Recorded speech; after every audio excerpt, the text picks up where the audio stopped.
Hello and welcome everybody to a new episode of Spotlight. I am Mercedes, your host for today. So today I'm surrounded by books and there's a reason for that. We're having an interview with writer Marlies Slegers. I'm excited. I hope you are. Let's get into it.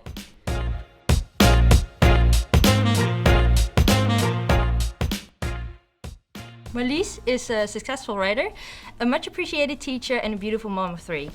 Marlies Slegers, welcome to the show. Well, thank you. Great being here. In what ways do you love to teach? You know, I write books. For my books, I go to schools quite often. I go to primary schools, secondary schools. I go to BUas.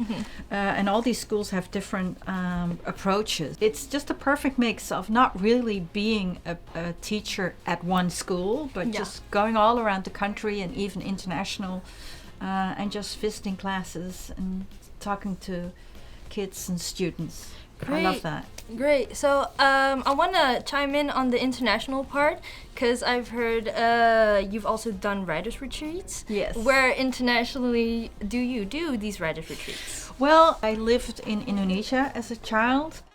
And we went to Bali really often. And then when I was in Bali, I thought about organizing a retreat, a writing retreat.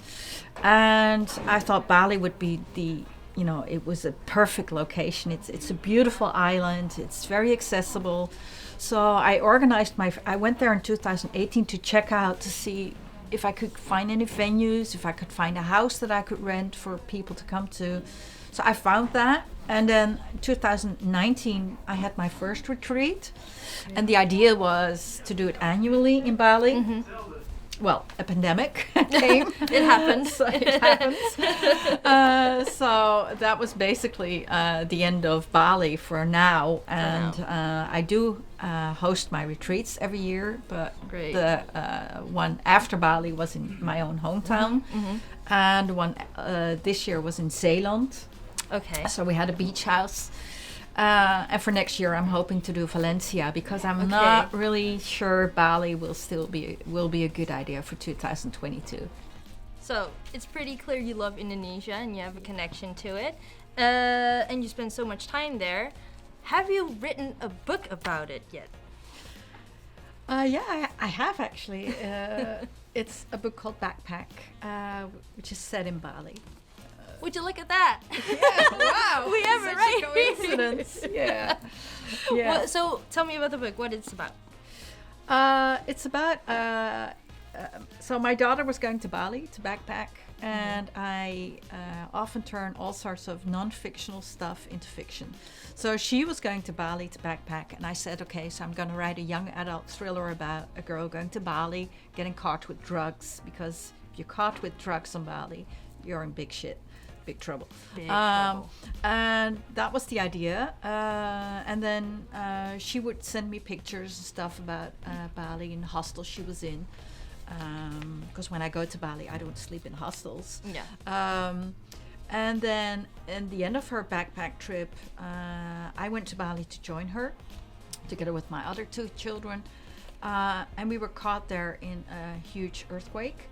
And then I decided to rewrite the book and put the earthquake in it as well as a storyline.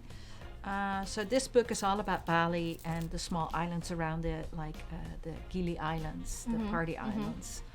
And I loved writing it because it's about Bali. Of course. These were some pretty heavy topics. I would like to get more information on that. But first, we would like to play a game with you. It's a game called Would You Rather. Simple game. I will ask you a question, 5 questions. Okay. Questions consist of would you rather do this or would you rather do All that? right, and then you answer them. Okay, so starting. Would you rather lose the ability to read or lose the ability to write? Oh, wow. I would think to write.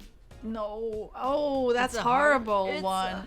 Okay, I'll just say right. Both are horrible. Both are horrible. Yeah, I've got some good questions. No, read. I would, no. How can you? Final answer. Sorry. Read. Read. Okay. Would you rather sing everything you speak or dance every time you walk? Dance. every dance? time. Yeah. You like to dance? I love dancing. Okay. Yeah. I'm a flamenco dancer actually as well. Oh, impressive. Yeah.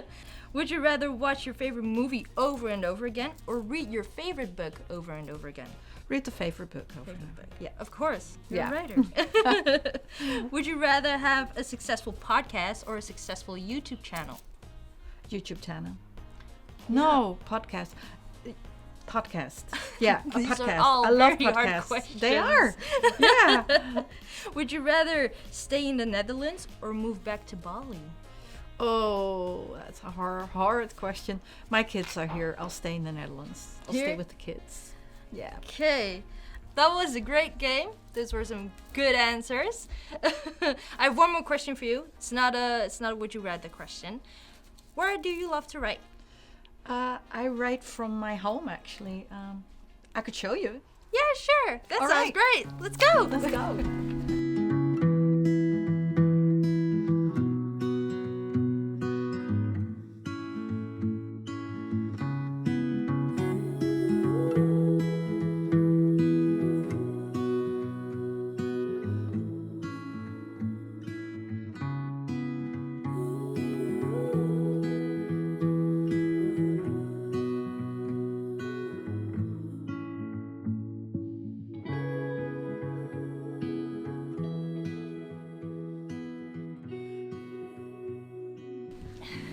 So, this is where you write. This is where I write. Yeah. Yeah, I do. You have a very lovely home. Thank you.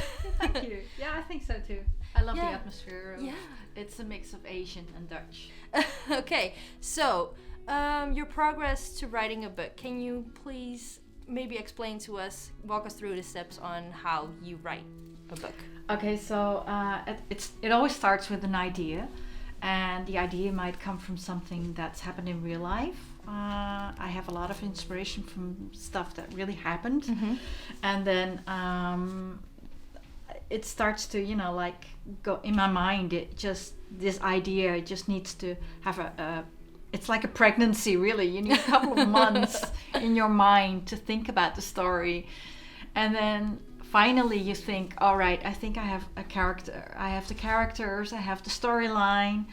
I know how it's going to end. I always know the ending before I even start writing, and I know the first sentence, first paragraph and the last, and then I just need to find my way through going from point A, from the starting point to the end,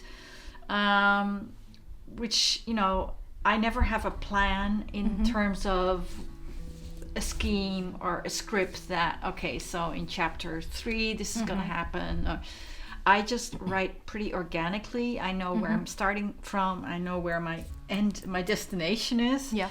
So I just sit down during the day and I just write. And some days are good, some days are not so good. And then I force myself to write and then just delete everything if I don't like it the next day. Okay. And that's pretty much how I try to work for a few months, and then I have a manuscript. I can imagine that a lot of writers experience writer's block. How do you get through such a writer's block? That's pretty tough. A writer's block is I force myself to write anyway, but then the next day I'll read it and I'll see the struggle in it and think, I really need to delete everything I've written. So if it's a writer's block that's like a few days or maybe even a few weeks, I simply need to do something totally different. Totally different. Need to, say to myself, okay, so this book's not going to happen right now, and just, watch movies, get inspired by going to the theater, concerts, reading other books, cooking, just doing other stuff. Yeah. That requires different areas of my brain, really. Yeah. And then it's like, okay, now I can write again. Okay. Yeah, so get everything out of your mind, do something else. Yes, clear walk your the mind. dog or something like that. Yeah. That sounds good. All right, guys, this was the end of our interview. I hope you guys enjoyed as much as I did. I hope to see you guys next time. This was Spotlight.